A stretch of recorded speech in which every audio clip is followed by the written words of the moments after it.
que l'on croyait évidemment pacifiés qui reprennent la lutte ban lecture ak naka nga mën a analyser le président Macky Sall en tant que président de la République et ses dernières sorties en fait. waaw c'est-à-dire tamit loo bañ tubaab du tax nga ne ko da ngaa ñuul en termes de réalisation matérielle de bilan matériel quand même am na bilan matériel boo xam ne c'est un existant qui est là. keroog damay jóge Thiès mais on a fait moins d'une heure de temps vite fait sur l'autoroute à péage. bien que Abdoulaye Wade ubbi woon na chantier yooyu parce que ñun bu ñu nee xale sax am na benn taas bu doon wax Abdoulaye Wade fépp la def ay paxum kaña et cetera donc au moins Macky bi bu ñëwee am na lu mu teg en termes de réalisation. nga xam ni def na ko maintenant c'est discutable est-ce que réalisation bi dañu ci doon xaar un impact économique wala un impact social parce que tey. man bokk naa si ñi nga xam ne ils ont toujours été critiques vis-à-vis du TER parce que ci mode de financement bi ak aussi ci wàllu koom-koom lan la apporté mais tey y a un impact social. parce que ñi nga xam ne ñu ngi ñibbi Tëngéej wala Rufisque tey gën na yomb parce que man mi dëkk Pikine da ngay jéegi-jéegi nit ne la maa ngi jàdd Icotaf pour dem jël TER bi foo jëm mu ne la Rufisque am na ñoo xam ne ñu ngi koy jël tey di dem Dakar ça il faut ñu boole ko ci en terme de village yi ñu électrifié terme de route yi ñu def ça il a un bilan matériel maintenant sur le plan social dafa des et tey plus ñuy dem plus day gën a metti aussi quoi qu'on puisse dire parce que tey boo fi naree teg le bilan social jàmbaar tey bilan social weesuwul ay ndaw buñ demee bëggatuñ toog seen réew. am na ko ma si waaw ma ne ko man je peux pas admettre nga am 5 millions tu me dis da ngay dem jël ay yow Nicaragua benn ko mu ne ma non bu ma fi liggéeyee sax du fonctionner et cetera. donc sur le plan social ci wàllu njàng mi balaa ma ci sori sax il faut me dénoncer ko vigoureusement au moment où on a fermé l'université où on a empêché à 100 000 étudiants de faire des cours en présentiel. pour def fa défilé. on a ouvert l'université pour faire un défilé de mode quoi. man comprendre ma quoi. il faut que.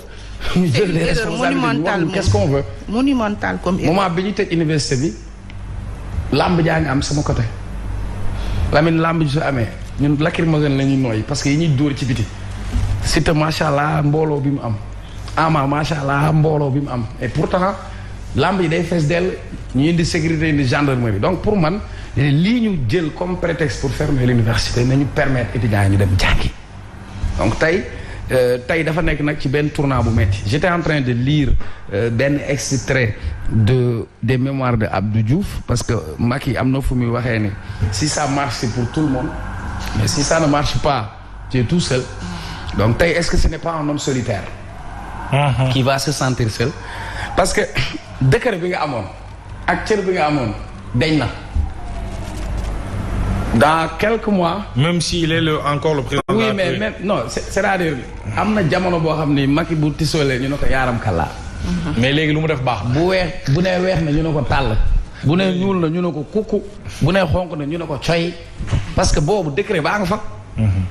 vous imaginez Abdou Diouf mu ne c'est à partir du moment où je fus relevé de mes fonctions de gouverneur du Sine Saloum que pour la première fois je suis véritablement confronté à l'ingratitude des hommes. Je puis alors constater que tant que vous êtes une autorité, les hommes vous sont fidèles et sont à vos pieds.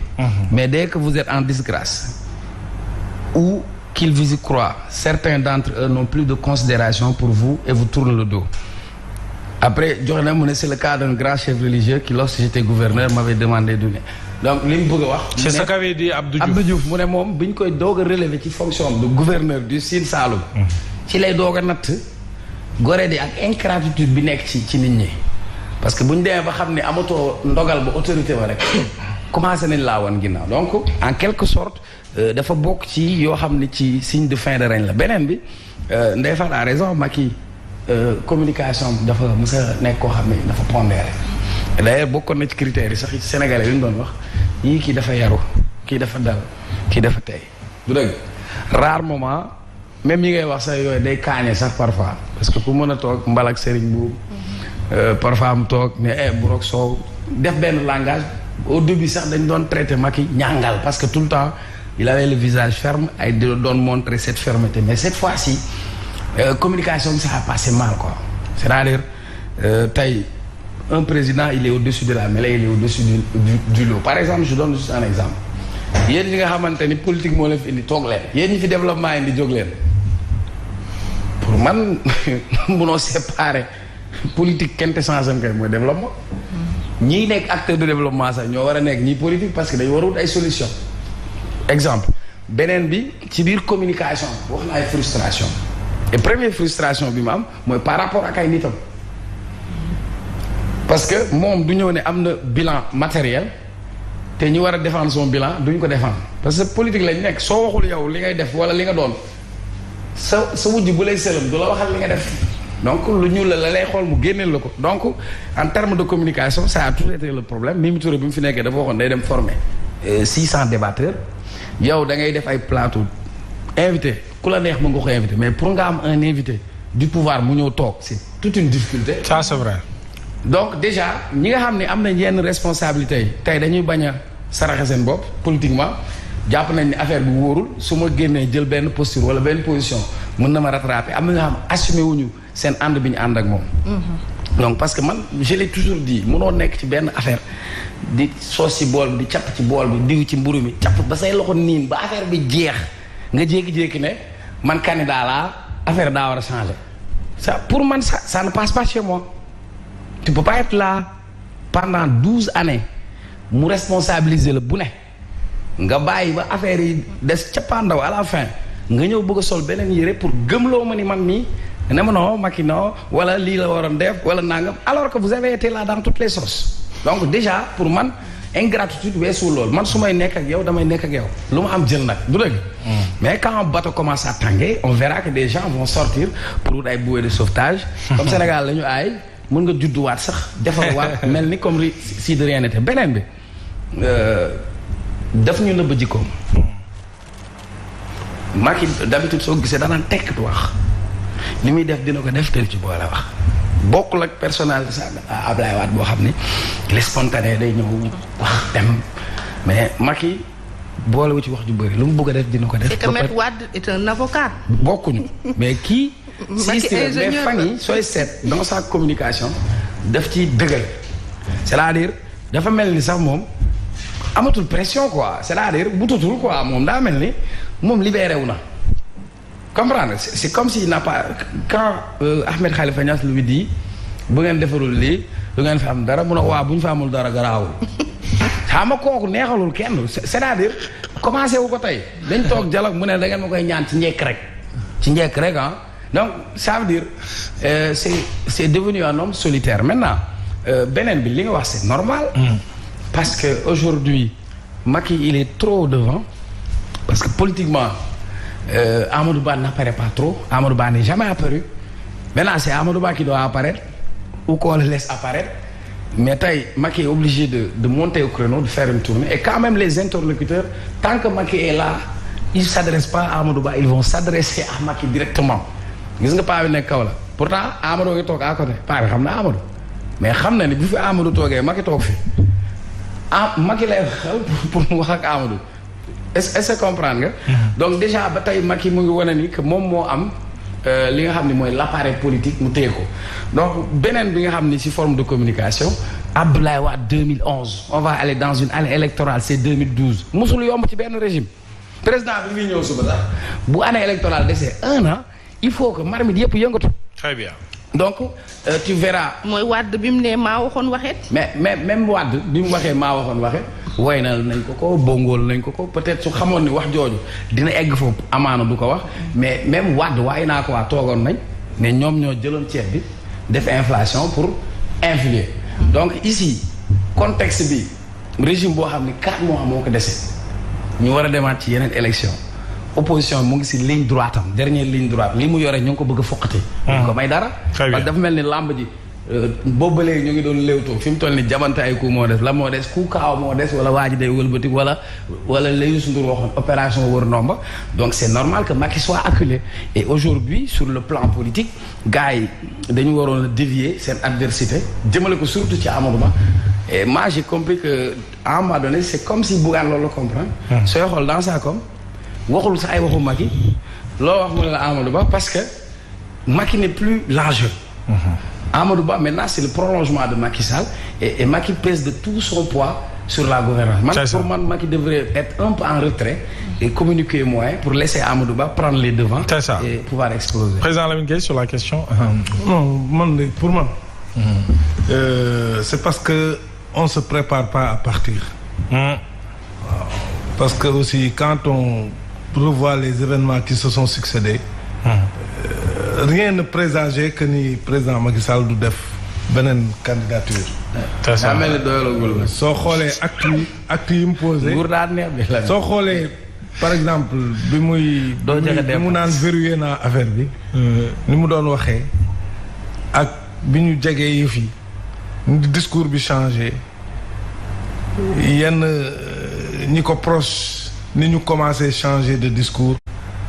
nga gis ñi nga xam ne sax peut-être ils ont eu la malchance de rappeler que bii mooy dernier mandat ils ont été sanctionnés ça aussi il faut pas l'oublier. Le directeur de Dakar Dem Dikk la ci la bokk. Alors que il avait réussi un travail de titan. Au Sori niveau Kaba. voilà. Sori Kaba aussi. Sori Kaba également ils ont fait les frais. Après président Macky ci boppam ne il ne veut plus que les gens se prononcent donc am na moment boo xam ne dañu nekk ci logique gu briguer troisième mandat. Bon peut-être que aussi les événements qui se sont succédés au Sénégal depuis 2021 farouche opposition biñ ko gars yi indil aussi sur le plan politique. C'est ça mu jur ay manifestations. Un homme intelligent et responsable aussi. Il a pesé le pour et le contre finalement. Et loolu au lendemain. loolu xam nga loolu yàggu. de sa réélection. Parce que 2019. bañ ko falee 2020 xam nañu ñëpp Covid bi fi dugg 21 nag ba à nos jours. tu as vu que il n'a pas eu de répit en fait deuxième mandat bi. voilà quoi deuxième mandat li may bañ a wax nguuruwul quoi. c'est ça moo tax il a été acculé par tourmenté. oui. Parce que deuxième mandat bi effectivement il n'a pas eu le temps. C'est ça. Vraiment d'avoir les coups de France. C'est ça. Parce que am na ay événements extérieurs comme ni nga ko waxee. Covid bi après 2021 gis nga bët. tey jii Sénégal presque ci benn tension bu graaw la toog. Donc voilà peut-être loolu yóbbu na ko ba finalement il prend sur lui la décision de renoncer. Maintenant mooy li ma wax départ il faut que nos dirigeants se préparent à partir. Parce que un Macron il n'a pas ce problème-là. di ko préparer quoi. waaw un Macron xam ne à un moment donné. mbir mi am na terme. xam nga Macron. esprit bi gën a sori amul lu koy traversé que ni il peut encore briguer. ñaar mandat rek dem sa yoon. mën na nekkaat candidat. da lay noppal sax loolu. c'est-à-dire loolu bu ko dirigeant yi aussi. c'est ça mais loolu léegi loolu mooy am Sénégal. mais on espère avec ce qui s'est passé. ku fi ñëw ñaari mandat amul débat. waaw on l'espère parce que aussi. bu ñu fi andil beneen révision constitutionnelle wala référendum. mais c'est-à-dire su fekkee ni nag yow. dans ton esprit. tu n'es pas préparé à ça. C'est ça. mu am succession d'événements. ñu la yóbbu ko nga jël finalement la décision de renoncer. C'est-à-dire tu as l'impression que presque deuxième mandat bi géré woo ko en fait. léegi nag nga dem ba ci cëppaandaw gi quand bi nga jëlee décision ne tu renonces. Tu vois les gens yi la gënoon proche nit ñi nga xam ne. un Boun comment il s'appelle Boun Abdallah nga xam ne moom lañ doon wax mooy double bouton président Macky Sall Macky prend une décision il prend le contre-pied tu vois ces choses-là après yow c'est les coups de poignard c'est-à-dire boo duggee ci psychologie président Macky Sall tu peux comprendre pourquoi muy am yenn réaction yi dans c'est une bête blessée quoi. Alors que naturellement il n'était pas comme ça c'est-à-dire président Macky Sall il donne la parole à son ministre de commerce mu wax ba pare mu ne ko lii la ñuy wax langue de bois. parce que wax nga fi ba pare kenn xamul li nga wax. après nga jaar pour m'expliquer xam nga loolu. mais loolu tamit Lamine dogguma la. mais ci biir mbooloo mais Lamine sur le plan de la communication. laaj na ko kooku wax na. mais su ko defee noonu li muy wane kon mooy yow ma teg fii mënoo sa liggéey. donc sur le plan politique langage boobu. c'est pas favorable wala mu toog xam nga quand le président dit léegi dafa firi. non mais est-ce que il ne l'a jamais fait. c'est-à-dire loolu waaw mais analyse bi mooy c'est-à-dire boo commencé di poser ay actes yoo xam ne kenn xam parce que président Macky Sall pourquoi sax les dignitaires religieux am ci moom cër bu rëy mooy du tontu. il a fait l'objet de toutes les attaques les plus virulentes. musul tontu. loolu nag quand un homme religieux bu koy analyser daan kii nitu jàmm la c'est normal. mais loolu nag bu commencé soppeeku nga gis ci biir mbooloo mi. il n'hésite pas voilà l'attaque sur Pierre Goudiaby c'était. non c'est ça trop fort c'est-à-dire da ngay xam ne kii nag en fait am na. dafa am na ressentiment. am na benn ressentiment boo xam ne peut-être bu koy génne sax du ko maîtriser ba mooy jur loolu. te loolu nag li ko mën a indi mooy avoir des gens yoo xam ne comme li nga ko waxee sànq am na nu ngeen dundee même avant que peut-être sax ngay ñëw au pouvoir ngeen dund ko ba pouvoir bi di jeex après tu prends une décision te ñoom ñoo la waxoon prends la décision ñoom ñoo fi waxoon Boun Abdallah il a écrit une lettre pour demander à tous les candidats à la candidature que si président Macky Sall prend une décision que tout le monde le respecte. boobu daa foog ni moom la. waaw mais c'est que xam nga yooyu tamit ay mbir yu lay bett la. mooy yàlla war na si alxuraan l'homme est ingrat par nature. mooy li président Abdou Diouf wax noonu ci ay mémoire am. c'est-à-dire tamit Sénégal li nga wax dëgg la Adja. Sénégal ngay ànd ak nit di ko dimbali wala nga nekk frère am wala sœur am mënal ko lépp moom moo lay njëkk a waaye bu lay kii moo lay teg paaka yi xoola non mais président pour man ressentiment boobu la commencé am parce que il voit que certains de ses proches actes yi ñuy posé moom il peut pas les comprendre. mais est-ce que c'est pas trop tard de faire ce constat là. mais laa laaj léegi Ndeye Fane. mais il a quand même. mais bàyyi ba heure bii di ko xam. mais gars yi tamit ñu ngi koy soog a ñu proposé nit yooyu. waaw mais gars yi tamit ñu ngi koy soog a proposé. gars yi ñu ngi koy soog a posé actes yooyu. peut-être 3 mois ci gannaaw ku ko waxoon ne je m'excuse de citer toujours Boun Abdallah hein. mais y en a d'autres. parce que Boun Abdallah quand même ni mu meloon ak Macky Sall même les gens du parti. disait que moo ko gën a fidèle en fait. mais quand l'acte là vient de lui mais loolu tamit ça peut surprendre keneen sax ku dul président Macky Sall parce que après tout aussi nit la rek. il est président mais nit la qui a des sentiments et qui peut être trahi. pour man yooyu moo commencé. mais est-ce que vous ne pensez pas que dans la communication. il devrait gérer ses émotions. c'est-à-dire. non il peut plus. non c'est-à-dire toll na situation yu métti. tu sens que li muy wax noonu da koy échappé. est-ce que vous suivez Macron à la télé. mais Macron des fois il est désagréable. mais Macron il est comme ça. il est désagréable. non c'est sa nature. Macron c'est sa nature. non Macron non il est désagréable. non mais c'est sa nature. Macron c'est sa nature. Macron boo xoolee sax première. non moom ak Tshisekedi nag échange yu ñu am. bon boo xoolee sax face à face bi mu njëkk a am ak bi muy njëkk a jël nguur gi. ci débat deuxième tour bi. soo ko seetaanaatee ak. la dame là. donc Macron ça loolu yëfam la il est comme ça. mais loolu ñun xamuñu c'est-à-dire président Macky Sall ñun xamee wuñ ko noonu. c'est ça dañ ko xamee woon koo xam ne day différé. du wax day pondéré. loo ko attaqué du ko du la sax faale. donc loolu lañ ko xamee woon mais su fekkee léegi en public. il n'hésite pas donc nekkul li ko opposition bi